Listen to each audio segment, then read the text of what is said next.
Hi, and welcome to BIMM's Inside the Music Industry, an insight into the world of the music business. I'm your host, Dr. Jennifer Otter Bickerdike, and in each episode, I'm going to be chatting all things music industry with the movers and shakers who make it up. Hey guys, thank you so much for coming to this edition of Inside the Music Industry. And today we have someone that I literally have been stalking for probably about 2 to 3 years to be my best friend. It's none other than Hattie Collins. I'll be so disappointed. I'll be like, who is it? No, it's you. It's fabulous. She is a freelance journalist and writer and the author of the legendary This Is Grime. So Hattie, thank you so much. Your house is so gorgeous, by the way. Thank you very much. Thank you. Welcome to Southeast London. Absolutely love it. And I'm not sure if it's in shot, but Hattie has a massive poster of Aaliyah. Can we get a shot of that later on, Jay? I know, which just shows how awesome you are. So just to start off with, we're just going to talk about vinyl, just to get it rolling. What was the first record that you bought? Do you remember? Yeah, the first record I bought was a 7-inch single of Duran Duran, Union of the Snake. Oh, yes. And I bought it from W.H. Smith's in Birmingham Town Centre. I don't know if that's cool or an uncool choice or a good or a bad choice, but that was the first time, and it was 25p. Oh, wow. Very clearly, it was 25p. And it was the very first record I bought. Is this at your mom's house by yeah, any so chance? I'm in Birmingham. I've been bought records before. So the first record I was bought was Ghost Town by the Specials. Oh. Which I like to name drop because that's a great choice, right? So my mum or my dad or whoever bought me that single. And then I took my 50p into town one day, got on the bus, went into town and bought Union of the Snake. I reckon I was about 11 or 12. I was probably with my best friend at the time, shopping. Duran Duran's a weird band, though, because in my mind, they're so massive and huge, but it's like, nobody really talks about them that much. No, and I wonder what their influence has, like... To me, I thought they were really influential because I guess I wasn't aware at the time of what was happening outside of Duran Duran, but they were like a little androgynous in places, like they wore a little bit of makeup. You had that whole synth kind of sound. But, maybe there was other people, like maybe Gary Newman preceded that, I don't know. But there was probably lots of other people doing that similar stuff around the same time. But they're a Birmingham band, which I probably wasn't aware of at the time. Oh, that's right. They were also from Birmingham, yeah, or 2 or 3 of them were from Birmingham. So, yeah, I just love them. I had the posters on the wall, Who was your favorite? John Taylor. Really? Yeah. He's actually aged really well. Good choice. He looks pretty good these days. He's still HOTT. I used to kiss the poster of him on my wall. I would kiss John Taylor. Oh my God, I love that. I love that. But you're right, when you look back on those videos, I mean, again, as an American watching that, I didn't think of them. I didn't think of anything not masculine about them because you're a kid and you don't really know what's going on. But looking back on it, it really was bringing that kind of gender bending and playing with roles of gender to the mainstream. Yeah, which I guess was a thing in the 80s, like obviously Boy George, and then you had Bronski Beat were more, I suppose, I think they were an openly gay band or led by an openly gay singer. So there was lots of those conversations happening, but it felt like which obviously happening now, but back then it felt like that. It seemed to me that it only happened in music. Mm-hmm. Like it was fine to be gay or fine to be genderbending, like non-conforming to gender in music, but like in real life, I think it was still. I don't think it was still criminal to be like a gay man or to have gay sex. I don't think it had the bill had even been passed to decriminalise it. So, or it recently passed. So yeah, in music, things were playing out quite differently to what was actually happening in real life. So, possibly I was kind of attracted to them for that reason too. This is another kind of aside, but do you think music can still break down boundaries in that same kind of way? 100%. Like Kendrick Lamar. That To Pimp a Butterfly, or even the new record Damn, he's just one example, but yeah, music, I'm talking about with what his kind of comments on race, but in terms of even Sam Smith, to have an openly gay pop star felt like a really big deal. Even 3 years ago, whereas now you've got Troye Sivan and Sam Smith, and there are now more visible gay male and female musicians, and they definitely still have an impact. Everything's changed, but nothing's changed. So it is still a big deal, and even though it's 2018 for pop stars to come out. But yeah, they certainly, I think, from my perspective, music is the epicenter of sort of pushing those conversations through modern contemporary society. Like music leads the way a lot of the time, or art leads the conversation a lot of the time. That's I'll just think about that if I about agree. that. I If could I be agree wrong, I with don't you, know. no, I'm not. No, I'm not saying you're wrong because I just think like we were talking about appropriation off camera, and one of the things that like I have really mixed opinions about is when I see kids that listen to Taylor Swift and have like hot pink hair, or kids with lots of piercings, and I'm like, you don't understand what that means. You know, when I was growing up, we'd have to go to the dangerous side of town, and that's where the piercings were and the colored hair, and it really showed when you saw someone else with like non-natural hair color, you were like, oh, you're of my tribe. Yeah. And there's that tribalism thing doesn't seem to be a thing anymore, which maybe that's good, but there's something about that, it being that important, that I miss in a lot of ways. Does that make sense? Yeah, and I don't know if you can blame that on the iPod shuffle generation, where, and especially now with like playlists and stuff on Spotify or Apple Music, whatever, there is that tribalism has definitely disintegrated, because a lot of the time people are just listening to a whole bunch of different kind of music. And so back in the day, you were like, you were a punk, or you were a goth, or you were like a b-boy or b-girl. It was very clearly defined, and if you were a b-girl, if you were into hip-hop, you absolutely would never have admitted listening to Madonna, which I did. Like, I would listen to like the Salt and Peppers and Public Enemies and all that, but I'd also like secretly listen to Madonna, and you would never admit to that. Whereas now that sort of differentiation and fandom definitely seems to have gone, and I think that's a sad thing. I think that's something that's missing. But I also wonder if that is what for a lot of bands, that's what's helped them have a career that has longevity to it, because people are so into it, and that disposability is gonna, you know what I mean? The disposability, how quickly things move on. It's gonna, what's the musical landscape? Like we were saying before, is there gonna be a Prince or a Madonna, or these people that have and decade long with things like even as early as the mid noughties, like when I hate that word. Do you like that? It's very uncomfortable. What do you say? I know 2005. Yeah, 2005. 2005. Mid last decade. That sort of new rave, or like grime, and then grime offshoots like grindy and dubstep. Like, they were very defined because they got to kind of incubate for 2 or 3 years before a random journalist sort of stumbled across them, and then maybe took it to The Guardian, and then maybe it would get a shot on the Culture Show. Like, there was a process. And now, as soon as anybody releases a piece of music or a scene forms, it's disseminated immediately online, and then people are on to the next thing. They're like, oh my god, that's so old. Like, Afro wave music, that's just so old now. Like, it's like less than a year old.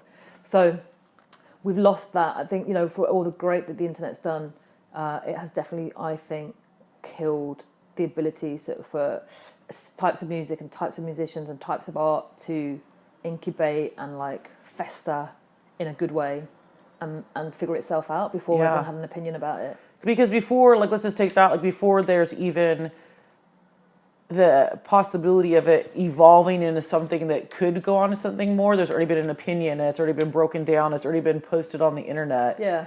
And a lot of these things that I know you and I hold as important moments in the past is because it could have that incubation period. And you had to go and seek it out. Like, as a hip-hop kid in the 80s, showing my age, when you're in your mom's womb, of course. Mom! I was barely born. I was a year old. In the pram, that's right. But I would tape the Tim Westwood rap show on Radio 1 every Saturday at 9:00. I would go to like the local newsagents and buy a Hip Hop Connection, or if I could find it, the Source magazine. You had to make an effort to be engaged and be involved in these kinds of musical movements. Now it's all handed to you on a plate. You pick up your phone and everything. You can read, listen, watch, learn all about it in one place without leaving your house. So, but that has great benefits too. Again, like you're saying, we're just old codgers, and I am mindful of being that person. When 20 years ago, when my relatives were like, oh, this music's crap and it hasn't, what's this rap? It doesn't mean anything. They don't say anything. I don't want to be that person that doesn't understand that culture does change, and culture is led by young people. It always will be. It's always been the young people that are the punks that kind of revolutionise things. So, why do you think that is? That is super energy. true. You kind of get 30 years old, 35. You can't be asked. You just want to watch The Sopranos on a Friday night or whatever. You just, you want to. Is that the box set you're on right now? Was it a giveaway? Yeah, I'm on the last series. I've never seen The Sopranos. I've never seen it either. Oh my god, you gotta watch it. I was gonna say I've ploughed through it. It's quite intense. It's a long I'm 2 months into it. I should be finished. It's a commitment. It's a big commitment. But it's worth it. Have you seen The Wire? Of course, hell yeah. Hashtag. I'm still mourning Omar. It's been like 2+ years since I saw it. I met him once. I know. Sorry, my microphone. I see my microphone. I'm sorry. Oh my god. Continue. Sorry. It's the most starstruck I've ever been, ever. I don't really get starstruck, whatever. Maybe if I saw like Michael Jackson, I'd be like, oh my god, it's Michael Jackson. But yeah, still in mourning. R.I.P. Yeah. I was at this Eminem thing for this thing in New York. It was around his book release, and so they're like, Hattie, M's about to come in. I'm like, okay, cool. Like I'm getting my recorder ready to try and get a quote, whatever. And then I just like caught this figure moving past me, and I was like, Jesus, and it was Omar. Ah! So I was like in slow mo. I was like, oh my god, it's amazing. He was like, oh hey, like you're English, and he'd just been on the cover of the Guide. Really? So he was like, oh, do you know? Can I get a copy? And I was like, oh my god, I'll call them now. And then I hung out at the studio the next day. Like he had. So I just looked like, can I get an interview with you? And we arranged to meet the next day, and I did him for Rewind magazine. And yeah, anyway, that was the most. You were friends with Omar. I mean, friendly. We were friendly. Haven't heard from him God. since. I'm sure he'd remember me. I think he might have passed away. Omar, Michael. Am I right? Maybe I'm making that up. You have to have made that up. No, I'm hoping. I pray I'm not. Okay, I'll find out. Is Michael K. Williams dead? Oh, thank God Omar is still with us. I'm so sorry. I'm so sorry. I'm so sorry. Sorry. I'm not sorry. I can. Yeah, I'm so sorry. Actually, can I go for a serious question right now? Sure. You know, we're talking about racial appropriation. How did you find much of that when you were documenting the grime scene? Like, did you find anything about race being a part of the whole equation of you being in situations, or did you ever feel uncomfortable because you were white and you were in a predominantly like mixed situation? No, not at all. I've never. The only time I've ever felt aware of my race in relation to what I do or what I write about tends to be from other white people. Really? Yeah, generally speaking. Sorry, I'm asking you. No. I don't. But not in that sense. Not in a journalistic sense. But I guess people I went to university with or whatever, they'd be like, oh my god, you go to like grime gigs, aren't you ever scared? And I'm like, no, I don't. Like, what? Why would I? I guess there's a lot of press around grime and the aggression. Like, if you listen to it, the music is very aggressive, so I guess people assume that there's people there like punching each other and going crazy. But like, I've never. That's the only time I've ever been aware of my race is people asking me how I, as a white woman, do I ever feel threatened? And I never have, which is great, which is wonderful. And the other thing that I would get a lot of from, I'm assuming mostly white male writers on like, there was a blog that I've forgotten the name of, it was ilxr.com, I don't remember what that stood for, but, or Dissensus Forum would be like, oh, Hattie is shagging so-and-so and she's done this and she's like slept with the whole of Roll, like all this. Oh yeah, my God. Which was completely misguided. Yeah, I was going to say, for place, many reasons. You know, if they'd said it was Lady Sovereign, they'd have had a point, although that never happened.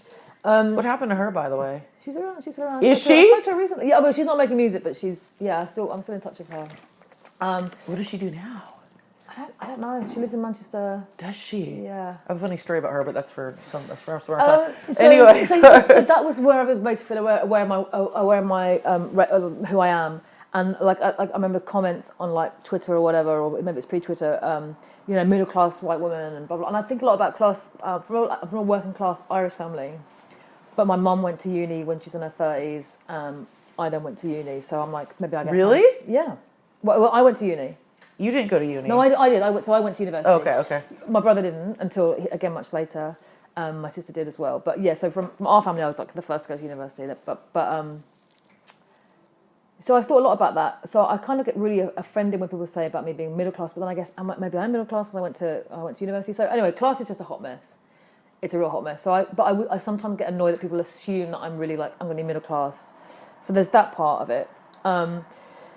And who's doing that again? Is it more like the white male? It's usually journalist? the white male journalist. Really? Yeah, I mean, they all were under different names, but like I'm assuming that they were mostly the white male journalists. Well, because they were all all there was white male journalists. Yeah. So there were so few, and the black male journalists that I know of, I'm really still good friends now. with. I think you're like one of the only female journalists I know that's like actively still writing. Yeah, there's so few. And from the grime scene's point of view, I was never made to feel like an outsider, because grime was built very much on a real multiculturalism. It's very much black music. It's very much male-dominated, of course, But you know, from interviewing people from early on, it was always kind of instilled in me that the way Wiley saw it was that he had like black friends, white friends, Asian friends, Turkish friends. They were all pals from the estate, and they all made music together. So they always saw it as being quite multicultural. And so I don't think they particularly noticed the fact that I was white because I was just, you know, there wasn't like loads of white people in the estate. It was you know, again, you know, grime is a black music, black British working class music. But is it? But is that how it's been portrayed, or is that how? Like, do you see? No, that's how it is. That's like, how it is. Okay. Yeah, like that's what grime is. That's where it's from. You know, essentially like the estates of East London, predominantly young black British boys. So again, yeah. So I've never been made to feel aware of that. It's only more recently that I've thought a lot more about my role as a white woman documenting a black working class scene and like the implications of that. Something that I've thought a lot about in the last couple of years. Why? What's made you? Well, I just think, you know, there's a lot of conversations around, you know, it's important. Like, there's been a lot of as grime's become more successful. Like, there's been all these terrible reviews where they'll think that Skepta, they were like, oh, I think it's Evening Standard. They were like, oh, Skepta forgot the song and had to keep restarting it, and it's like that's part of grime. Like, what happens is you get like a pull up, a reload. So like, you'll start a lyric, everyone goes crazy, you pull it up, and you start again. So like, like people reviewing grime, getting it wrong is like obviously really annoying for everybody. They don't understand the culture. They don't understand the culture. They don't understand the culture, and so they're giving it a bad review based on something they really don't understand. As a journalist, as a music journalist, I would never go and review Blur or Oasis because I don't have any points of reference. I don't like all I've listened to pretty much since I was growing up, apart from Madonna, is American hip hop and Duran Duran. So you know, because I was through a really good pal of mine, Chantel, who's the person that first told me about grime, through Chantel, through my introduction of the culture through her, I guess I've been very much embedded in it. So I've had the fortune to really be able to be invested in it since its quite early beginnings. Not its very beginnings, but its early beginnings. So obviously I understand it, and I know the people, and I understand the signifiers and the references and the language and the clothing and the fashion and the culture and all that sort of stuff. And everything that goes into it, I think, you know, safe to say, I understand it. So I've completely lost my train of thought now. We were talking about when a journalist that may not be as familiar goes in and sees Skepta rewinding the track, and he's like, oh, he messed it up or whatever. That's what you were saying. Well, yeah, and if you look at the early years of grime, like lots of the documenters were white. Like there was like Chantal and myself. There was a guy called Martin Clark, who's a fantastic writer. A lot of the photographers, not all, but a lot of the photographers back then were white males. There was one white female that I know of. I don't know if she was white. Sam, who was a female photographer. Yeah, but and then on the video side, like Troy, Practice Hours, Ratty did Lord of the Mics. So there were it was mixed people documenting, but writing about it tended to be white. So I guess it's just like, am I able to understand that experience as a white person from Birmingham who doesn't make music? What have I got to say about this music being made? So I guess my reply to that is just that I've been so invested and embedded in it for so long that I have earned the right to understand.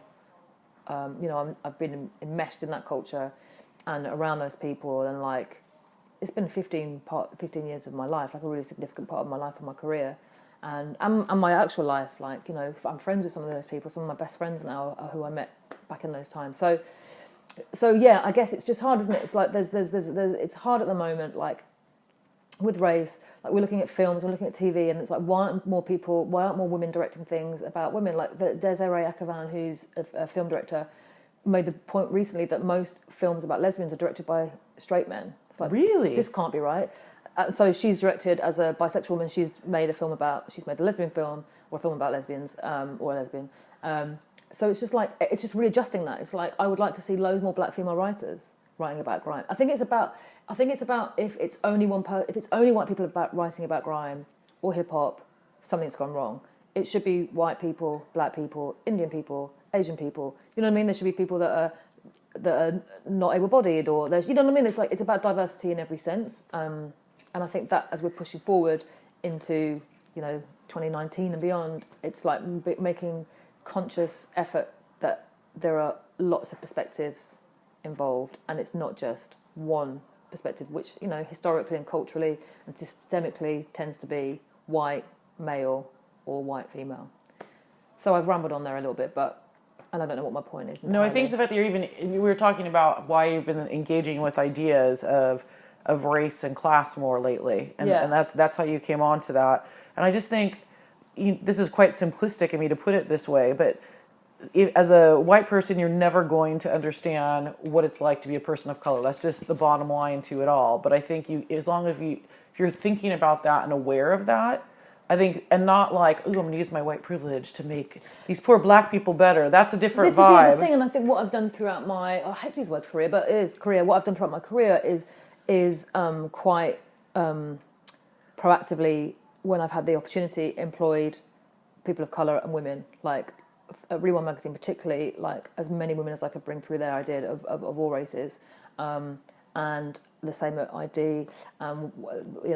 Jobs going forward, it's like I'm so conscious of making sure that I'm bringing women through, and that people of colour, that I was asked to interview Kendrick Lamar recently. No, I was asked to interview Childish Gambino recently, and I was like, this is a really very political record. Yeah. It's very race-centred. It's about police brutality. I'm not the right person. And like I said to the editor, you should get a black person to do this interview, and preferably like a black American writer, because Why? Because do you think that they would be able to immediately connect and understand? I think so. I think there's a place for, like I said, there's a place for all perspectives. But it's just like, if he's going to do one interview, and why you just and I'm someone that writes for you, like, and I write about hip hop, but like, I'd rather turn the work down.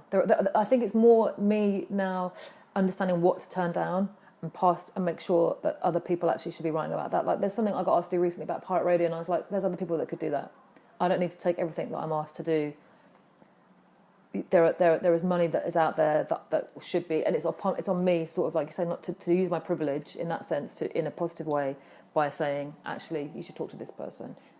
I don't always have to do everything. That's quite selfless, though, because most of the journalists I know would be like, "Oh, I'm getting the one." Yeah, you have to. Interview. But you have to undo your thinking. Yeah, I mean, that's quite selfless in a lot of ways. Well, I don't mean it to sound like very, holier than thou, but you have to. Like, you have a responsibility. I think I have a responsibility to do that.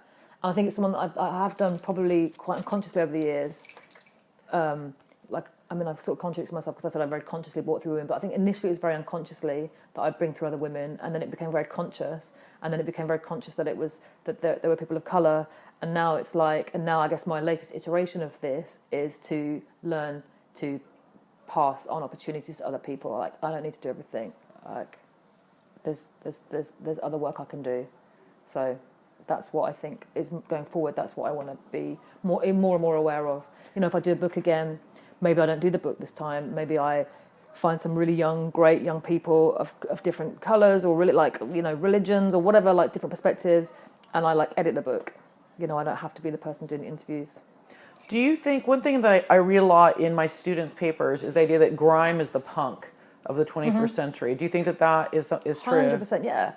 I mean, in terms of its self-sufficiency, in terms of its kind of its energy, its rebellion, its the fact that it terrified parents, which is exactly what punk did. The fact that generally speaking, it was all very DIY, like no one signed to labels. And then in the same way that Sex Pistols signed to Virgin, then you had Dizzee signing to XL. So it goes through.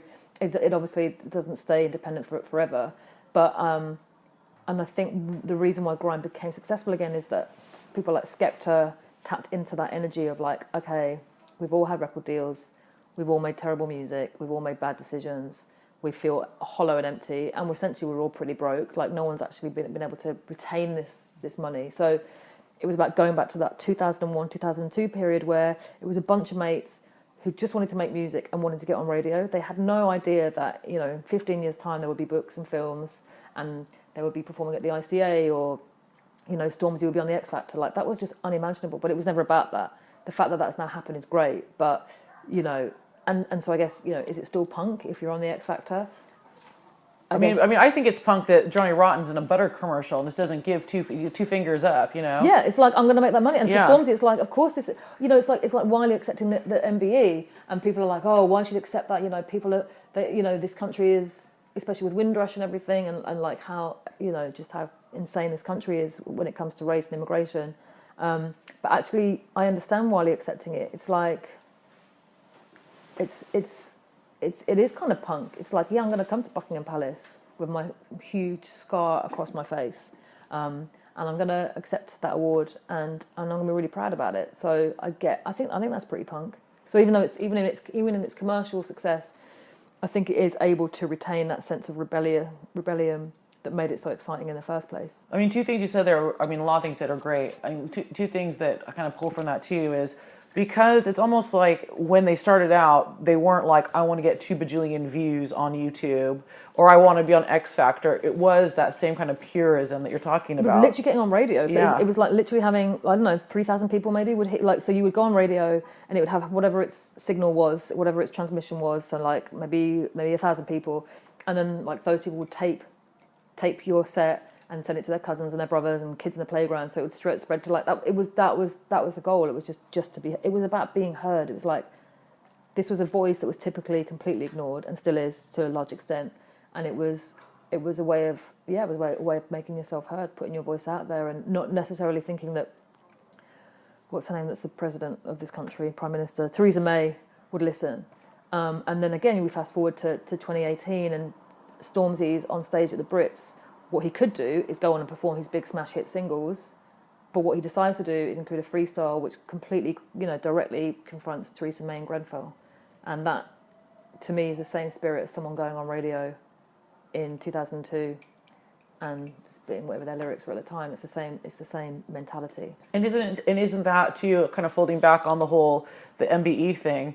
It shows the possibility that what you can do and be within the framework that's available to you. Yeah. You can still do something crazy and different and aspire to that. It's so aspirational, and it's kind of creating heroes for a lot of kids, for a lot of working class kids, regardless of their colour, like to be able to see other working class kids in the X Factor or winning the Mercury Prize, or like Jamie sitting down with Jeremy Corbyn, like all of these things that have happened, like finally, I wouldn't say doors are being broken down, but like they're being pushed open a little bit, Glimpses of other lives that maybe don't have that focus on them normally.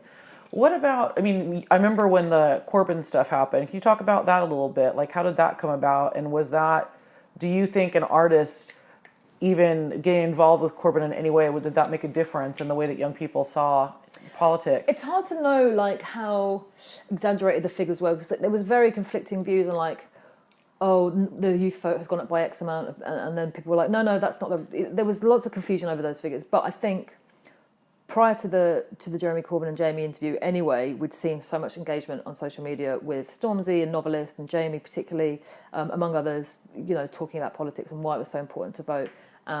It was, because of Brexit.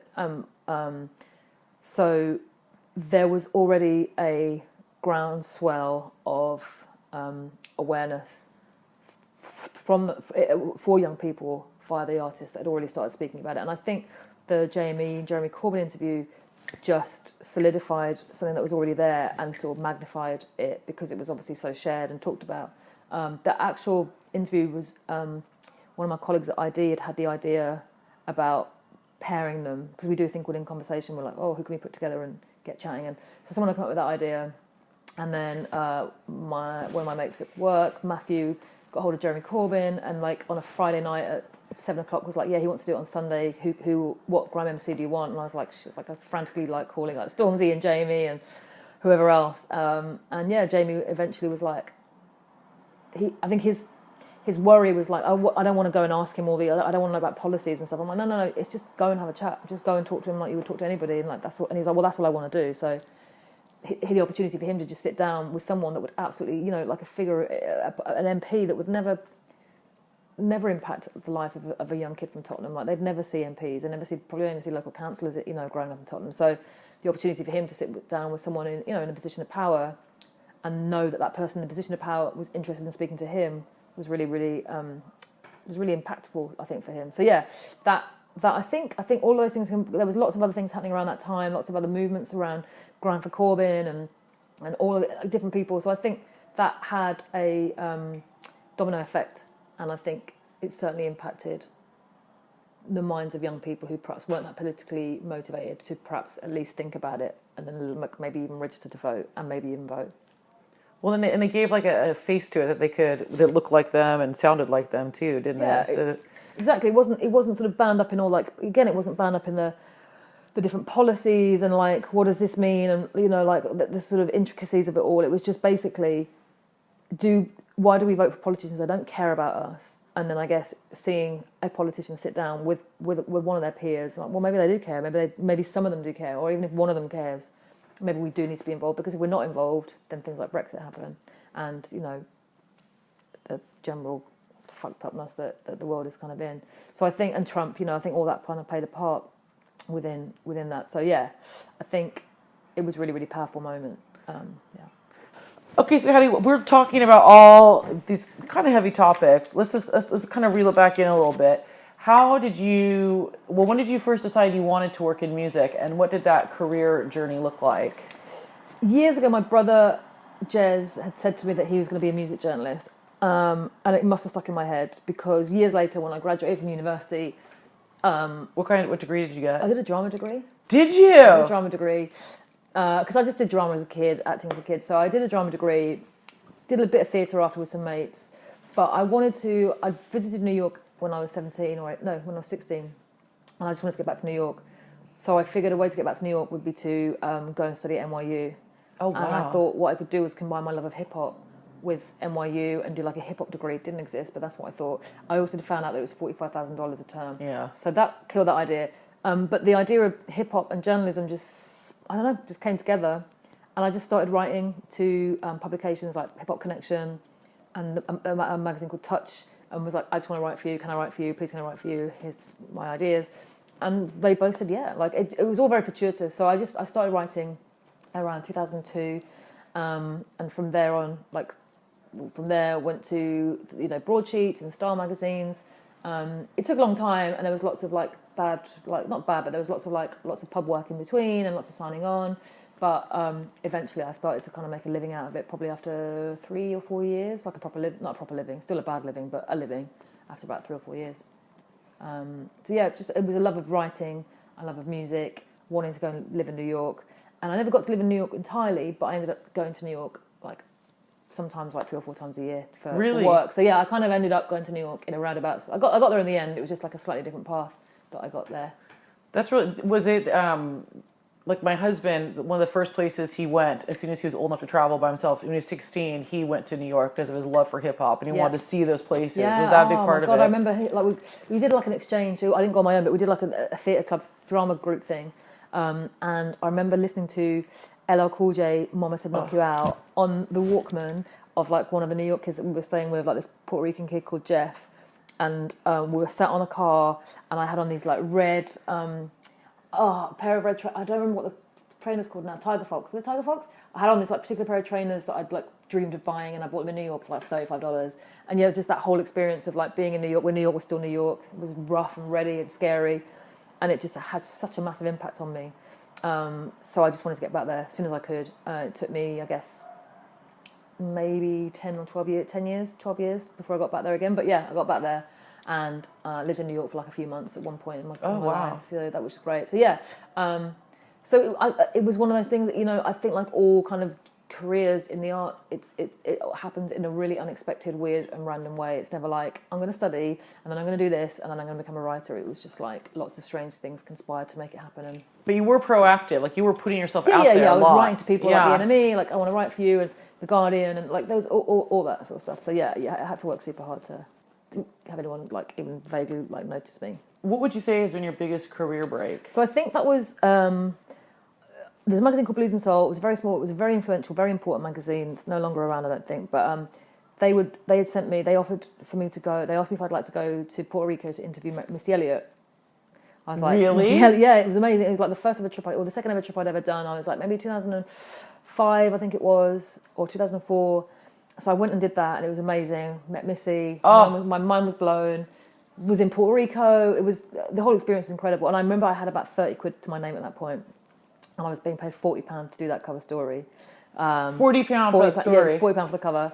So I got there, Oh and my luckily there was God. like the PR was there, so everything was paid for. Like it was fine. I came back with like £25. I managed to only spend £5 or $5 while I was there. Oh my God. And it was like I scraped by, and then I got back, and someone said to me, "Oh, you should try and sell that to the Guardian." And I was like, as if the Guardian, I could never write for the Guardian. I don't even have like a journalism degree. I can never write for the Guardian. Okay, I'll try. So I emailed them, and they said, "Why don't you write it, and we'll see." So I wrote this piece, and I spent the whole weekend writing it, and I sent it to my mum to like see what she thought. Aww. She corrected my grammar for me because she's very good at that. And I sent it to the Guardian. They were like, yeah, we like it. We'll run it next week. And I was like, okay, oh my God, okay, amazing, wow, fantastic. And just thought it'd be like a little thing. And it was on the cover of a Guardian guide. Oh wow. Next week, that was one of the most amazing feelings I think I've ever had in life, in a work life. I've had hopefully better outside of but from a work perspective, I remember just being so elated and so over the moon and so happy. And I think from then I was like, oh, anything's possible. Like anything is possible.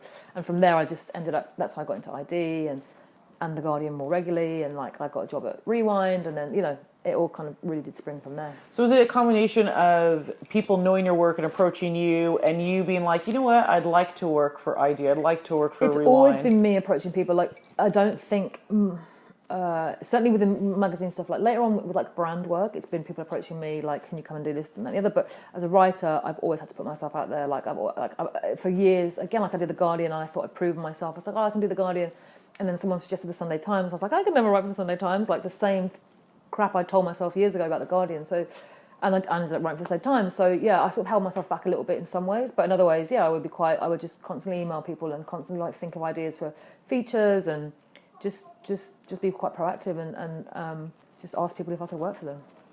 What would be a piece of advice you'd give someone if they are watching this or listening to this and thinking, oh my goodness, like Missy Elliott, Stormzy, you have all these people, it seems like, that you're friends with, you've worked with. Friends with Missy. Like this, inseparable. Literally. I think she got married like a year or so ago. I've met her like 3 times now. Really? She never knows who I am. I'm like, oh, we met you like 3 years ago, and she's like, like no idea. Oh my gosh. It's all right. It's fine. When you're one-on-one with her, what is she like though? She's so amazing. She's just really smiley. She eats M&Ms. She's like really, shy and retiring and like funny and sweet. Is she miniature? She's teeny tiny. Is she? She's tiny. Oh, that track she does Pharrell. It's probably been like 5 or 6 years. I still think that track is just like ridiculous. She's amazing. Do you think there's ever going to be a hip hop artist a female, solo, that breaks through, not in a pop way like a Rihanna or Beyonce, but like in an Eminem sort of way? I think Cardi B, not Nicki Minaj, yeah. Like there's been, like Nicki kind of, that we had Little Kim and Foxy Brown and all that and the other, Missy, and I think Lauryn Hill presented a very alternative vision of what a female rapper had to be or could be. Although there was Queen Latifah back in the day. There's always been. You're talking about language. Don't drop some Mooney Love, girl. Money in the middle. But there's always been, there's always been female rappers throughout hip hop, and the same in grime. But I think I think what we've seen in the last couple of years, whether that's like Cardi B or like Angel Hayes, Aquafina, there's so many varieties of the female rapper now, and there's so many different types of conversations that female rappers are bringing up that are so important. So I think is anyone going to ever be as big as Eminem? Like Eminem is still like the biggest rapper ever. I don't know if maybe I guess Drake. Like Drake is the contemporary Eminem in terms of sales and stuff. But can a female do that? I guess Nicki already did it. Cardi's doing it. There's I'm sure there's like some young woman in her bedroom somewhere writing down rhymes that's about to Dear be. Stan. Yeah. Dear Dan. Yeah. So Nas said in the Naughties that hip hop was dead. And as someone that I am like all about the golden age of hip hop, my husband's a massive hip hop head, and he and I get in, not arguments, but I'm like, it's dead, man, it's crap now. Do you think hip hop is dead, or is it just evolving? 2 words. Yes. Kendrick Lamar. I know. That's what everybody says. What more do you want? Or I even know. Cardi. Okay, Cardi B is probably not the best example of very deep and meaningful hip hop. No, hip hop. It's evolving. It's always going to change. And like what I was saying earlier, I think youth culture is always driven by the youth. And at the moment, they're into that SoundCloud mumble rap. It's not really my cup of tea. I find it very boring and repetitive. I don't get it. Will there ever be another Public Enemy? Maybe not, but maybe that's okay because they existed at that time and in that place for that purpose.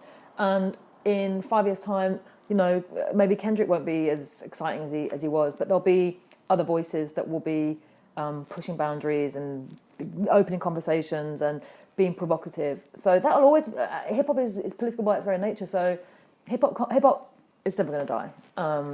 You might not always like every configuration of it, but it doesn't take that much to dig beyond the glossy pop, boring, awful stuff to find some really great quality hip hop, not just from the US, but from the UK or Japan or South Africa or Brazil. You know, there's amazing music out there constantly being made. So my husband will definitely listen to the podcast, and he'll be like, "Go Hattie!" Right. I mean, I think also it's like going back to the beginning of our conversation. I think there's something about those records coming out when I was a certain age, and I watched the Ladies First video for Queen Latifah, and it's just so powerful. You watch the Public Enemy fight the power; it's just beautiful. Yeah. I mean, just talking about it right now, I'm getting chills. And maybe it's just that it was of its time, like you said, and out of time for me personally when that came out. But then, like the Childish Gambino "This Is America" video. Like, if I was 15 watching that, I'm sure my mind would have been blown as I was as a 15-year-old watching Fight the Power or Straight Outta Compton. So it's just, you know, it exists. It's just that I guess that people tend to... It's like when we were younger, I'm sure a lot of people would have been like, oh, Salt and Pepper, it's all poppy. Like, you know, they don't know about Public Enemy. So it's just digging beyond the pop stuff to find the quality. It's always going to be there, I think. Sorry, I'm just like thinking, you just got me totally like singing Salt and Pepper songs in my head. So 3 pieces of advice you would give your younger self if you could. Don't be afraid. Lose that. It's boring. Hold you back. It just doesn't do anybody any good.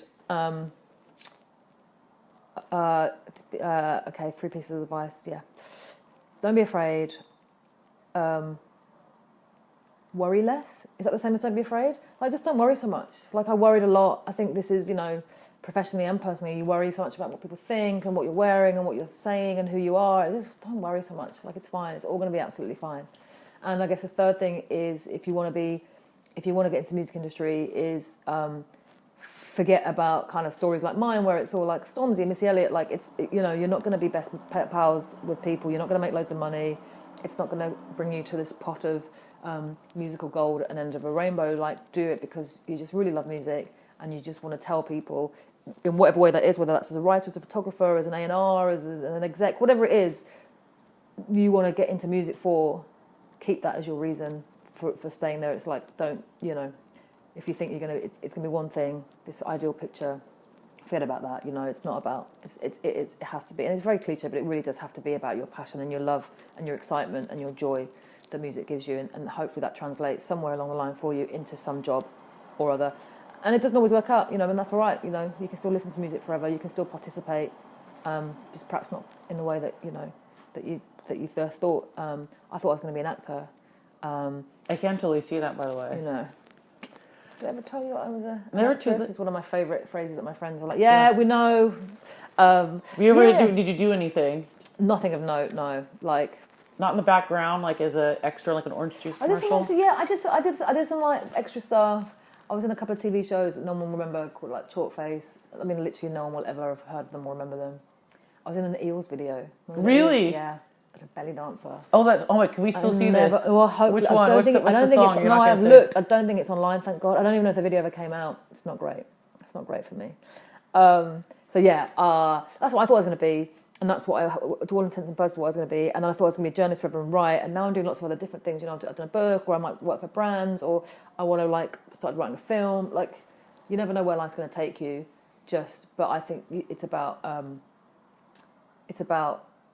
embracing the changes for good and bad, and just like figuring it out as you go along. Because it's always going to be fine in the end. It's always going to be fine. Don't you think too? Like, I think about all the things I've done since I've lived in England. I never could have even thought that this would be like my life in a lot of ways. Oh, you no know, way. isn't that so true? It's so weird for me. Yeah.